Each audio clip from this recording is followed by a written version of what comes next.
सलाम मसनून आदाब। नूरी academy Malegaon YouTube channel के ऑडियो आर्टिकल 3 में आपका इस्तकबाल किया जाता है।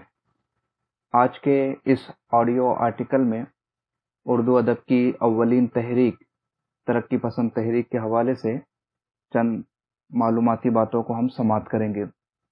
अव्वल हम ये जान लें कि लफ्ज़ तहरीक इसके माना क्या है। तहरीक अरबी ज़बान का लफ्ज़ है जिसके लुग़वी माना किसी बात को शुरू करने की है। इस्तिलाहन किसी मकसद के हुसूल के लिए जब अफराद का गुरोह कोशिश करता है तो उसे तहरीक कहा जाता है, ख्वाह उसे किसी भी हद तक कामयाबी हासिल हो। तरक्की पसंद तहरीक है क्या? ये एक उर्दू अदब की तहरीक है और इस तहरीक के मखसूस मकासद थे, जैसे गरीबों को उनका हक दिलाना, अदम मसावात के खिलाफ आवाज़ बुलंद करना, इंसान दोस्ती और आज़ादी हिंद की कोशिश करना। गोया के अदब को गुलो बुलबुल और कंगी चोटी से निकाल कर मकसदियत से हम आहंग करना इसका अहम मकसद था। तरक्की पसंद तहरीक की बुनियाद लंदन में रखी गई। 1930 में लंदन में चंद हिंदुस्तानी तलबा ने अपने मुल्क के सियासी व समाजी हालात के तनाजुर में इंसानियत की खिदमत का ख्वाब देखा और इनफरादी तौर पर कोशिश और जुस्तजू करने की बजाय इज्तिमाई तौर पर तमाम ज़बानों के तख्लीक कारों को साथ लेकर हिंदुस्तानियों को पस्ती, गुलामी, मजलूमी और इस्तेहसाल से आज़ाद कराने का अज़्म किया।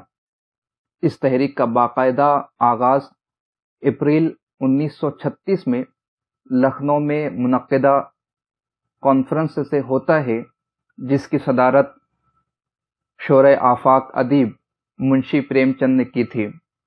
उर्दू के मारूफ अदीबों और शायरों ने इस तहरीक की सरपरस्ती की, जिनमें मुंशी प्रेमचंद, मौलवी अब्दुल हक, मौलाना हसरत मोहानी, जोश मलिहाबादी, फिराक गोरखपुरी, सैयद सज्जाद ज़हीर, फैज़ अहमद फैज़, मलिक राज आनंद, अजीज़ अहमद वगैरह शामिल है।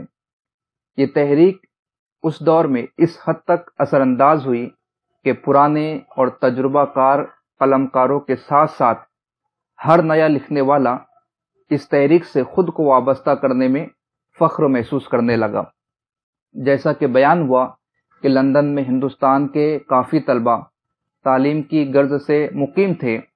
इन तलबा को हिंदुस्तान में गरीबों और मजबूरों पर होने वाले मजालिम की खबरें पहुंचती रहती थी और इनमें बरतानवी हुकूमत और सरमायादार तबके के खिलाफ गम व गुस्सा बढ़ता जाता था। लिहाजा हिंदुस्तानी नौजवानों ने, जिनमें सज्जाद ज़हीर, मलिक राज आनंद, ज्योति घोष, मोहम्मद दिन तासीर और प्रमोद सेन गुप्ता वगैरह खुसूसियत से काबिल ज़िक्र है, इन नौजवानों ने इंडियन प्रोग्रेसिव राइटर्स एसोसिएशन कायम की, फिर उसका ऐलान नामा तैयार किया और इसके अलावा इस एसोसिएशन ने ऐसी तजावीज़ भी पेश की जिनकी बुनियाद पर अदीबों को और इस एसोसिएशन को आगे की कार्रवाई करनी थी। मसलन हिंदुस्तान के मुख्तलिफ लिसानी शोबों में अदीबों की अंजुमनें कायम करना, अंजुमनों के दरमियान इजलास, लिटरेचर और पम्फलेटों के जरिए रब्त व ताउन पैदा करना, तमाम शोबों, मरकज़ और लंदन की अंजुमनों के दरमियान ताल्लुक़ पैदा करना, तरक्की पसंद अदब की तख्लीक और तर्जुबा करना जो सेहतमंद और तवाना हो, जिससे हम तहज़ीबी पसमानदगी को मिटा सके और हिंदुस्तानी आज़ादी और समाजी तरक्की की तरफ बढ़ सके। इस ग्रुप ने अपनी पहली बाकायदा मीटिंग लंदन के एक चीनी रेस्तरां नॉन किंग रेस्तरां में की, जिसमें मलिक राज आनंद को सदर मुंतखब किया गया और इस अंजुमन को इंडियन प्रोग्रेसिव राइटर्स एसोसिएशन का नाम दिया, जो बाद में तरक्की पसंद तहरीक कहलाई। इस ज़िम्न में सबसे पहले उन्होंने अहम अरकान के दस्तखतों के साथ ऐलान नामे को हिंदुस्तान के अहम अदीबों तक पहुंचाया। प्रेमचंद ने اس کی زبردست حمایت کرتے ہوئے اپنے رسالے ہنس میں شائع کیا۔ مجموعی طور پر پورے ملک میں اس اعلان نامے کا خیر مقدم کیا گیا۔ اسی کے ساتھ دسمبر 1932 میں افسانوں کی کتاب انگارے کی اشاعت ہوئی۔ انگارے کے مصنفین میں احمد علی، سجاد ظہیر، رشید جہاں اور محمود الظفر وغیرہ شامل تھے۔ انگارے کے مصنفین چونکہ دلیل کا کام جذبات سے لینا چاہتے تھے، اس لیے مشرقی سکہ مزاج رکھنے والے لوگوں نے اسے قبول کرنے سے انکار کر دیا، اور نیاز فتح پوری اور عبد الماجد دریابادی جیسے مصنفین نے اس کتاب کی مخالفت میں اخبار مدینہ اور سرفراز میں اداریے تحریر کیے۔ مارچ 1933 میں اس کتاب کو ضبط کر لیا گیا۔ عزیز احمد نے انگارے کو سماج پر پہلا وحشیانہ حملہ قرار دیا اور لکھا ہے کہ اس کی اشاعت سے نئے ادب نے خود مختاری کا علم بلند کر دیا ہے۔ حقیقت یہ ہے کہ انگارے کی اشاعت محض ایک تجربہ تھا، اس کتاب میں زندہ رہنے کی قوت نہیں تھی، اور اگر اس کی ضبطی کا واقعہ پیش نہ آتا تو شاید یہ کتاب بہت جلد زمانے کی گرد میں گم ہو جاتی، مگر انگارے کی ضبطی نے اسے غیر معمولی اہمیت دے دی۔ نتیجہ یہ ہوا کہ لوگ اسے تلاش کرنے پر مائل ہوئے، اور بقول پروفیسر احمد علی لوگوں نے اسے چھپ چھپ کر والہانہ دلچسپی سے پڑھا۔ اس کے فوراً بعد پروفیسر احمد علی نے اپنی نئی کتاب شعلے شائع کر دی۔ حالانکہ شعلے میں انگارے جیسی گرمی نہیں تھی، تاہم جس ترقی پسند انداز کو انگارے میں اہمیت ملی تھی وہی شعلے میں بھی موجود تھا، مگر چونکہ شعلے سے پہلے انگارے شائع ہو چکی تھی، اس لیے اسے کڑوی گولی سمجھ کر قبول کر لیا گیا۔ البتہ انگارے اور شعلے نے فضا میں تحرک پیدا کر دیا۔ اس کے فوراً بعد اکتوبر 1934 میں ڈاکٹر اختر حسین رائے پوری نے اپنے مقالہ ادب اور زندگی، اور جولائی 1935 میں اسی مقالے کا اردو ترجمہ شائع کر کے ایک کڑی فراہم کر دی ترقی پسند ادب کو کہ ان نوجوانوں نے جو کچھ بھی ایکشن لیا ہے وہ ادب کی خاطر لیا ہے۔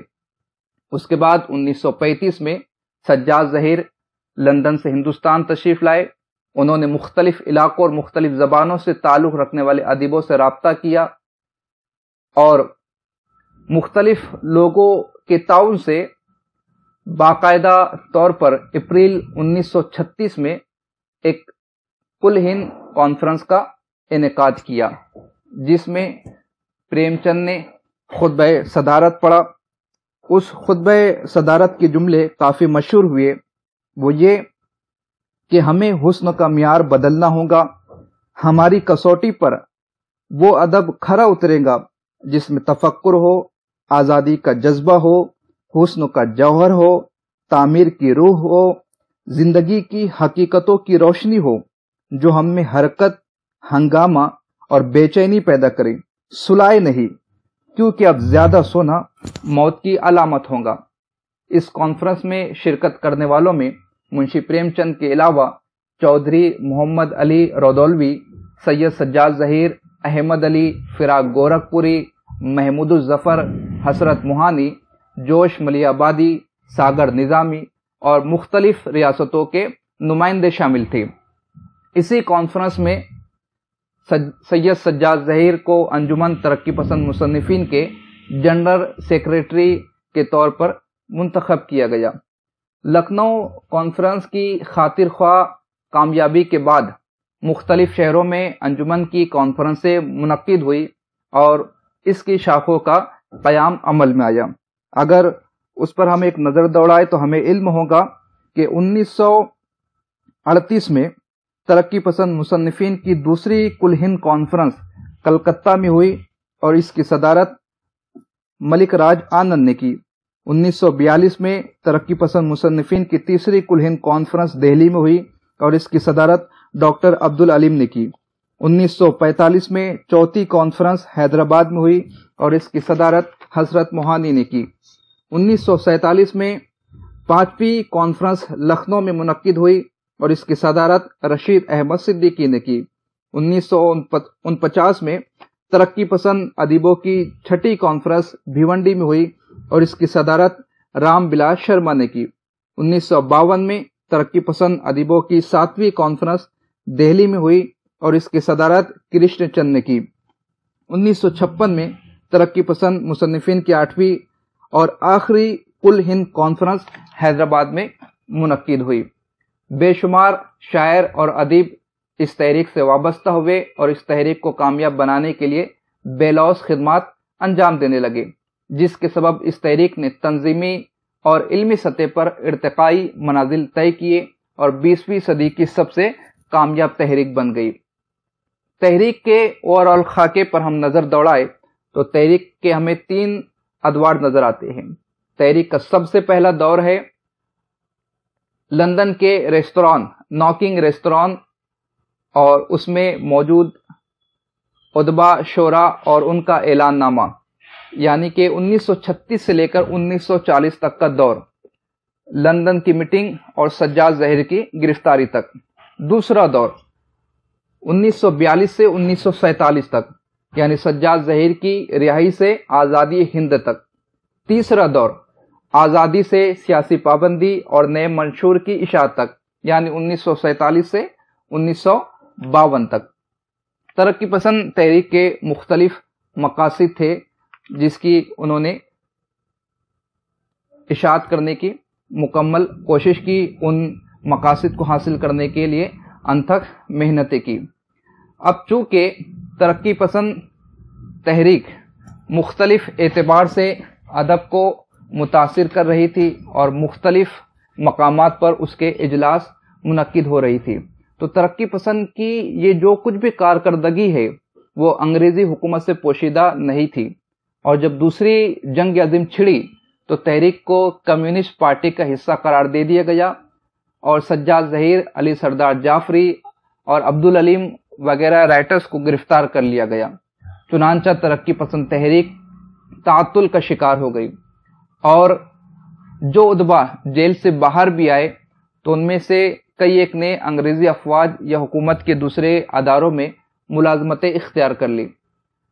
गोया कि जिस तरह दिन के बाद रात और शाम के बाद सुबह होना फितरी अम्र है, इसी तरह उरूज के बाद जवाल भी लाजमी है। इस तहरीक का आगाज हुआ, उरूज हुआ, इसने नस्लों को मुतासिर किया, अदब की फिजा पर आसमान की तरह साया फिगन हो गई और फिर रफ्ता रफ्ता तहलील हो गई। ये खुली हकीकत है कि 1947 के बाद जो तहरीकें, जो अदारे ताअत्तुल और इंतशार का शिकार हुए, उनमें तरक्की पसंद तहरीक भी काफ़ी अहम है। इस तहरीक के रूह रवा सैयद सज्जाद ज़हीर हिजरत करके पाकिस्तान चले गए। बाज़ अदीब व शायर इस दुनिया में मौजूद नहीं रहे।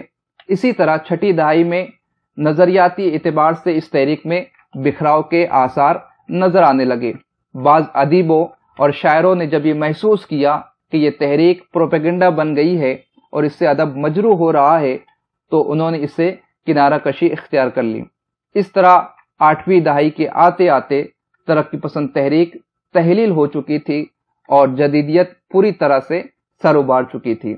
तरक्की पसंद तहरीक के अलमबरदार शायरों में फैज़ अहमद फैज़, मखदूम मोहिउद्दीन, अली सरदार जाफरी, इसरारुल हक मिजाज, मोइन आहसन जज्बी, साहिल लुधियानवी, जान निसार अख्तर, अख्तरुल ईमान, मजरू सुल्तानपुरी, कैफी आजमी और अहमद नदीम कासमी वगैरह के नाम काबिले जिक्र है।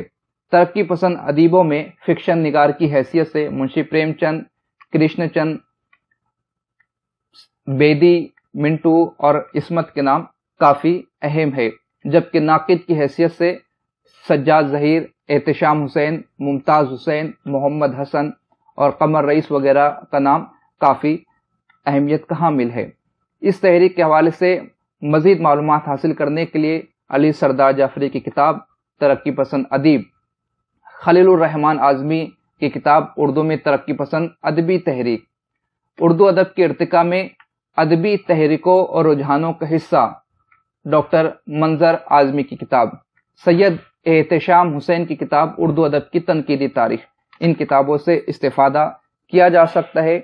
इसके बाद के लेक्चर्स में सैयद सज्जाद ज़हीर के हालात ज़िंदगी और उनके شاہکار قلم سے نکلنے والے رشات قلم کو ہم پیش کریں گے۔